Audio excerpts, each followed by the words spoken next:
আর সরাসরি এই মুহূর্তে দেখাবো কুমোরটুলির ছবি। পুজো আসতে আর কয়েকটা দিন বাকি, একেবারে শেষ মুহূর্তের প্রস্তুতি চলছে কুমোরটুলিতে, কিন্তু এই আবহে এবার জলে জল কার্যত কুমোরপাড়া।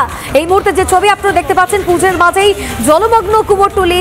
জল ঢুকেছে একাধিক প্রতিমা তৈরির স্টুডিওতে। থেকে যে কী করবো, আমাদের এতগুলো লোক রয়েছে, আমরা কেউ কিছুই ভাবতে পারছি না। শুধু জাস্ট কয়েকটা ঠাকুর ডেলিভারি রয়েছে, বাদ বাকি সব ঠাকুর রয়েছে। এই দেখুন কী আরে জল ঢুকছে, দেখতে পাচ্ছেন কী আরে জল ঢুকছে। এই যে কাঠামের অবস্থাগুলো দেখুন, কাঠাম পুরো নষ্ট হয়ে গেছে। এই যে ঠাকুরের মুখে, মোষের মুখে টুকে সব জল হয়ে যাচ্ছে, সব বেশি যাচ্ছে। এই যে দেখুন জিনিসপত্র কীভাবে ধরছে, সব বেঁচে বেঁচে চলে যাচ্ছে। থেকে যে কী করবো, আমাদের এতগুলো লোক রয়েছে, আমরা কেউ কিছুই ভাবতে পারছি না। শুধু জাস্ট কয়েকটা ঠাকুর ডেলিভারি রয়েছে, বাদ বাকি সব ঠাকুর রয়েছে।